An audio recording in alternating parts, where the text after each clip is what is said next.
for decades, glioblastoma has been essentially a death sentence, mostly because it does something incredibly sinister in the brain. It doesn't just grow. It builds this impenetrable, highly suppressive fortress around itself. Standard drugs just bounce right off the walls. But what if, instead of trying to batter down those walls from the outside, you could hijack the tumor's own security guards and sneak a biological bomb inside? I mean, it is a profound shift in how we approach cancer therapy. It's moving from blunt force to microscopic sabotage. And that is exactly what we are unpacking today. Welcome to the deep dive. We have this really dense but completely fascinating piece of research today from Nature Medicine. It's detailing a first-in-human phase 12A clinical trial for an investigational gene therapy called Temferon. Yeah, it's a monumental paper. It really is. So our mission today is to go deep into the mechanics of this trial, from the genetic rewiring of the stem cells to the exact clinical outcomes. By the end of this, you are going to understand how researchers are turning the body's immune system into a literal Trojan horse. Right. It really is a masterclass in localized biology. But to understand the brilliance of this Trojan horse, we first have to understand why the fortress of glioblastoma, or GBM, is so notoriously difficult to breach. Yeah, the villain of the story. Exactly. I mean, the median survival rate for this cancer has been stuck at around 14 to 16 months for nearly 20 years. It's incredibly aggressive. Right. And what makes this particular trial unique is that it doesn't just look at any glioblastoma patient. It focuses specifically on newly diagnosed patients with what the paper calls an unmethylated MGMT promoter. Yes. Now, if you are sitting in a doctor's office and hear that phrase, it sounds terrifyingly abstract. Okay, let's unpack this, because the underlying mechanics are actually quite logical, right? They are, yeah. Yeah, let's break that down, because it dictates the entire treatment strategy. Right. So, standard chemotherapy for brain tumors, a drug called temozolomide. TMZ, right? Right, TMZ. It works by deliberately damaging the DNA of the cancer cells so they just can't replicate. But the body naturally produces this DNA repair enzyme called MGMT. And think of the promoter region of a gene, like a volume dial. Oh, I like that analogy. Thanks. So in many patients, that promoter is methylated. It's essentially rusted shut at volume 0. Right. The tumor can't produce the repair enzyme, so the chemotherapy effectively destroys the cancer's DNA. Precisely. But the patients in this specific trial have an unmethylated promoter. So the volume dial is turned all the way up to 10. Wow. The tumor is actively pumping out massive amounts of this MGMT repair enzyme. So you hit the tumor with standard chemotherapy, and the tumor's repair enzymes just immediately patch up the damage. Just shrugs it off. Basically. It renders the standard of care practically useless, which gives these specifications a very grim prognosis. And because of that resistance, the researchers in this trial actually threw out the standard chemotherapy entirely. Right, they had to. It just wasn't going to work. And to make things even harder, glioblastoma doesn't just resist chemo. It surrounds itself with this incredibly hostile environment. Yeah, the tumor microenvironment, or TME. Glioblastomas are what we call immunologically cold. They don't just hide from the immune system. They actively suppress it. They shut it down. Exactly. And the primary culprits maintaining this moat around the tumor are tumor-associated macrophages, or TAMs. Which is wild, because usually we think of macrophages as the Pac-Men of the immune system, scavengers that gobble up cellular debris and invaders. Right, that's their normal job. But here, the tumor has completely corrupted them. These TAMs are actively recruited by the glioblastoma and reprogrammed. Brainwashed, basically. Yeah. So instead of eating the cancer cells, they release signals that put the rest of the immune system to sleep. And they even help the tumor build new blood vessels. They are the loyal guards of the fortress. Which brings us to the therapy itself, Temferon. So if the tumor is going to recruit these macrophage guards to protect itself, Temferon is designed to disguise a potent weapon as a new recruit. Exactly. Let's talk about how this is actually manufactured, because reading this, it sounds like science fiction. It really is an incredible feat of bioengineering. So they start by collecting the patient's own hematopoietic stem and progenitor cells, or HSPCs. Okay. Specifically, they filter out cells that have a marker called CD34. And just to clarify for everyone listening, CD34 is essentially a surface protein. It acts like a biological name tag, proving that this cell is a true multipotent stem cell, meaning it's capable of turning into various types of blood and immune cells. Exactly. So they take these CD34 positive stem cells into the lab. There, they They use a lentiviral vector known as TIA-126. Right. Now, a lentiviral vector is basically a virus that has been completely hollowed out. It's stripped of its ability to cause disease and repurposed as a delivery truck. They use it to permanently splice a new gene into the DNA of the patient's stem cells. And the payload they were delivering is the genetic blueprint for interferon alpha. Yes. Which is, interferon alpha is a fiercely potent cytokine. It's essentially a blaring biochemical fire alarm that wakes up the immune system, telling it to attack. It's very loud, biologically speaking. Very loud. But this is where I have to pause, because historically, giving patients systemic interferon alpha is notoriously brutal. It causes severe flu-like toxicity, fevers, fatigue, even organ damage. Oh, absolutely. So wait, if we are genetically engineering stem cells to constantly pump interferon alpha into the bloodstream, won't the patient get incredibly sick from systemic toxicity? Well, that was the massive hurdle for decades. Yeah. And what's fascinating here is how these researchers solved it. It's the true genius of Temferon. They built a two-part biological safety mechanism directly into that hollowed-out virus delivery truck. Okay. It ensures the interferon is only ever released inside the tumor. Right, let's dissect this because it's brilliant. I like to think of it as a ZIP code and a padlock, so I'll take the ZIP code. Go for it. The researchers placed the interferon gene under the control of a specific regulatory sequence called the TIE2 promoter.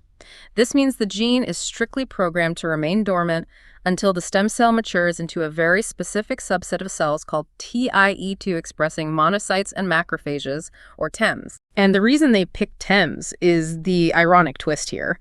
Glioblastomas actively secrete chemical distress signals, begging the body to send TEMs to help them build blood vessels. It's fatal attraction, really. Ow. The engineered cells circulate quietly in the blood. They only turn on the interferon factory when they mature into TEMs and are physically pulled inside the tumor by the tumor's own signals. But, what about when those engineered stem cells are just sitting in the bone marrow, waiting to be deployed? Couldn't the gene accidentally switch on and just flood the marrow with interferon? And that is exactly what the padlock is for. Ah, okay. Alongside the interferon blueprint, the vector includes target sequences for something called microRNA 126. Now, microRNA 126 is highly abundant in the bone marrow and inside immature stem cells. Right. Its whole job is to chop up messenger RNA. So while the cell is in the bone marrow, this microRNA acts as a heavy-duty padlock. It actively destroys any accidental interferon messages, completely suppressing the alarm. So the payload is totally locked down in the marrow. It only unlocks when the cell leaves the bone marrow and matures because the microRNA levels drop. Exactly. And it only activates the ZIP code when it reaches the tumor.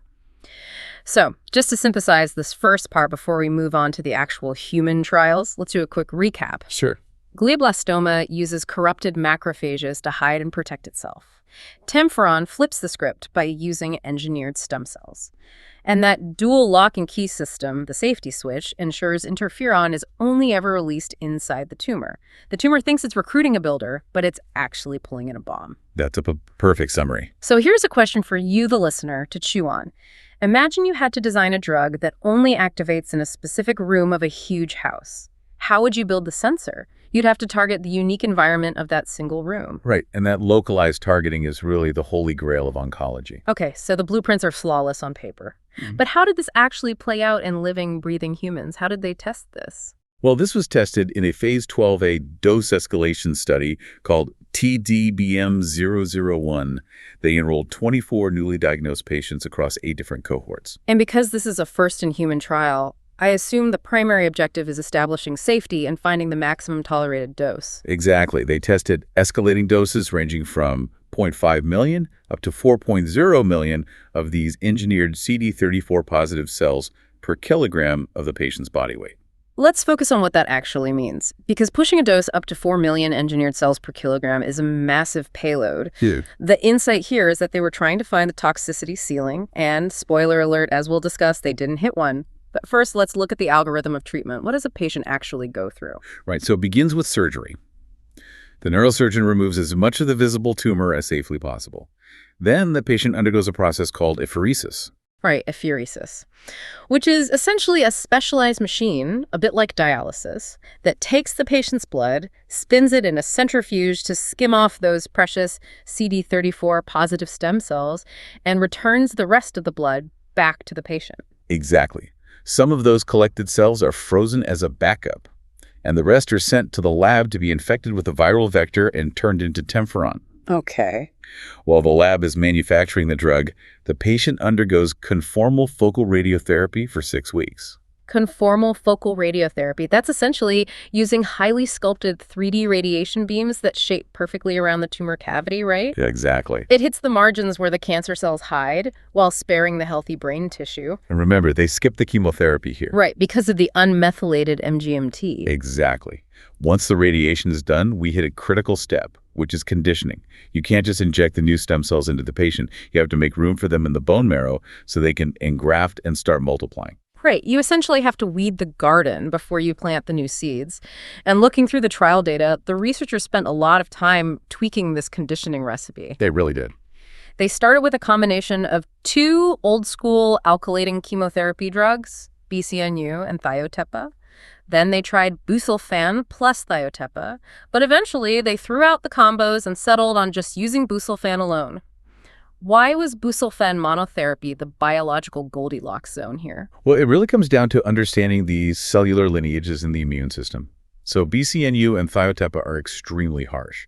They don't just clear out the bone marrow stem cells, they also severely deplete the lymphoid lineage, which includes the patient's mature T cells. And T cells are the ultimate assassins. Right. If the Temferon Trojan horse sneaks into the tumor and rings the interferon alarm, but the conditioning chemo has wiped out all the body's T cells, nobody's going to answer the call. Exactly. You're sounding the alarm in an empty firehouse. Busulfan, on the other hand, selectively targets the myeloid lineage. It perfectly clears out the bone marrow space for the new engineered stem cells to engraft, but it leaves the circulating mature T cells relatively intact. That's so smart. It spares the assassins, so they're ready when the alarm goes off. Okay, so the soil is prepped, the seeds are planted. So what does this all mean for the patient? Let's talk safety, because I'll be honest, when I first read the top-line results, I was deeply skeptical. Oh, me too. 0 dose-limiting toxicities. In an early phase gene therapy trial for glioblastoma, it sounds almost too good to be true, I immediately started looking for the catch. What adverse events did they actually see? It's important to be rigorous here. They did see adverse events, but you have to distinguish between the side effects of the conditioning chemotherapy and the toxicity of the engineered cells. The systemic interferon toxicity, the fevers, the organ failure that plagued older therapies, that was completely absent.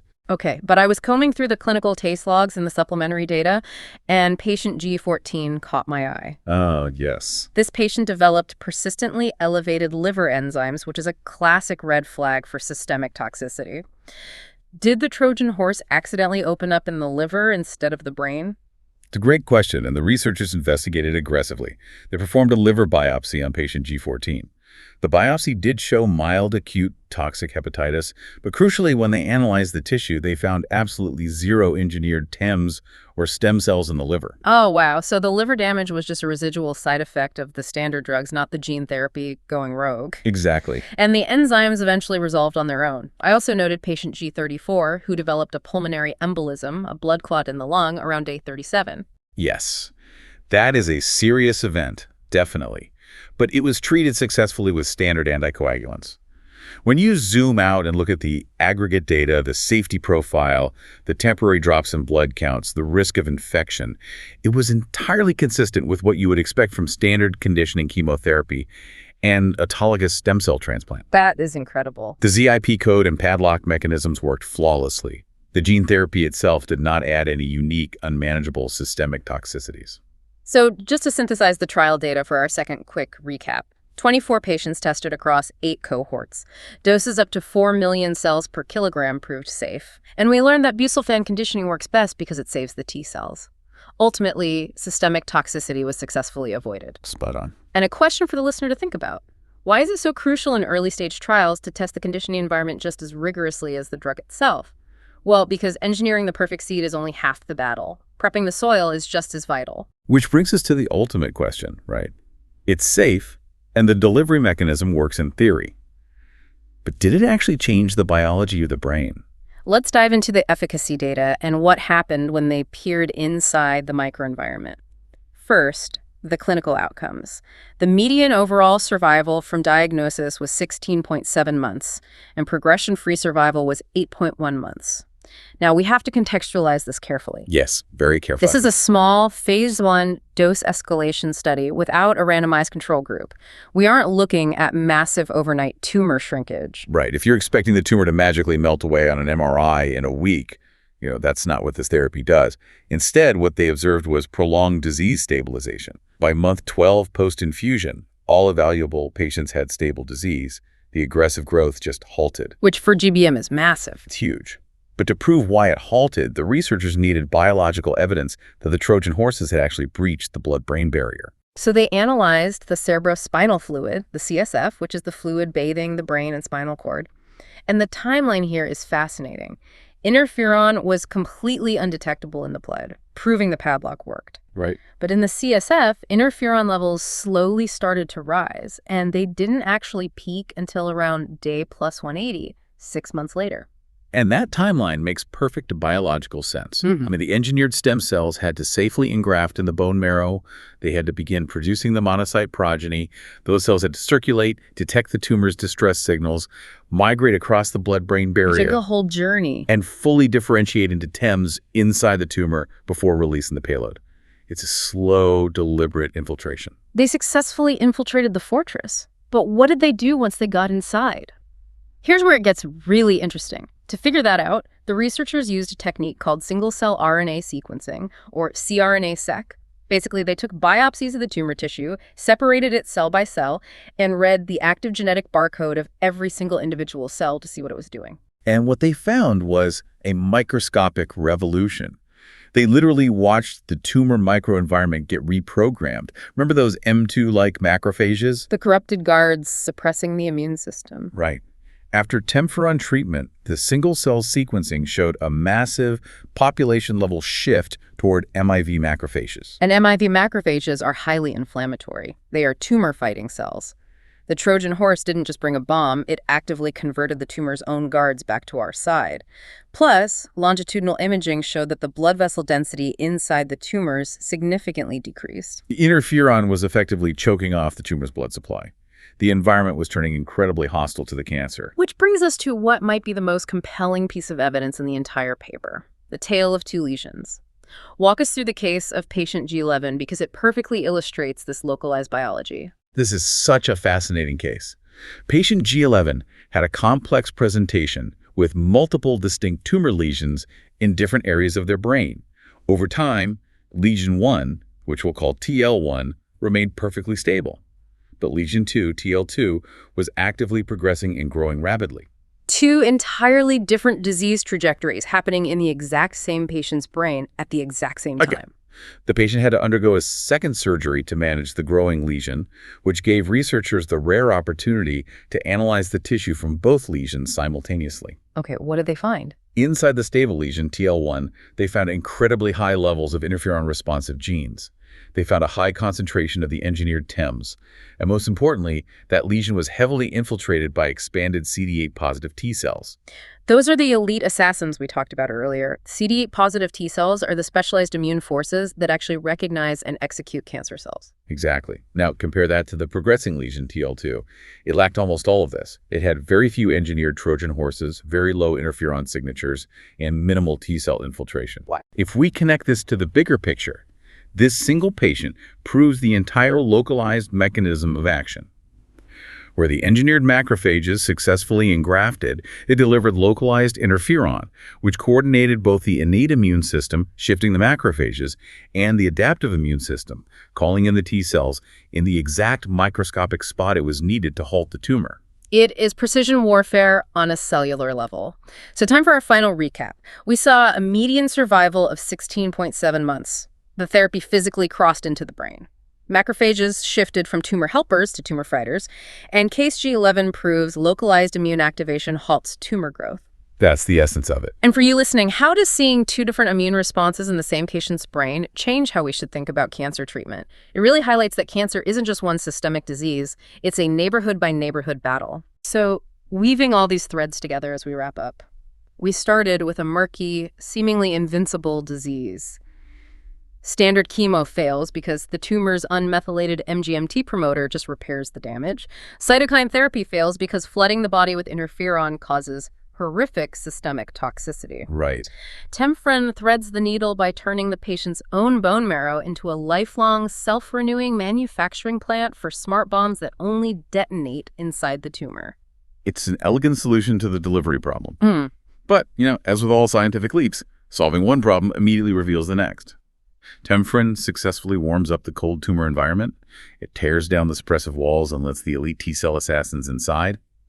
But glioblastoma has another biological quirk. It naturally has very few neoantigens. And neoantigens are basically the unique molecular flags on the surface of a cancer cell that the immune system uses to identify it as an enemy. So if the tumor isn't flying very many flags, even a wide-awake, hyperactivated T-cell might have trouble figuring out exactly what it's supposed to shoot at. Precisely. The assassins are finally inside the fortress. The lights are on, but they don't have a clear mugshot of the target. This raises the critical question of what comes next. How do we finish the job?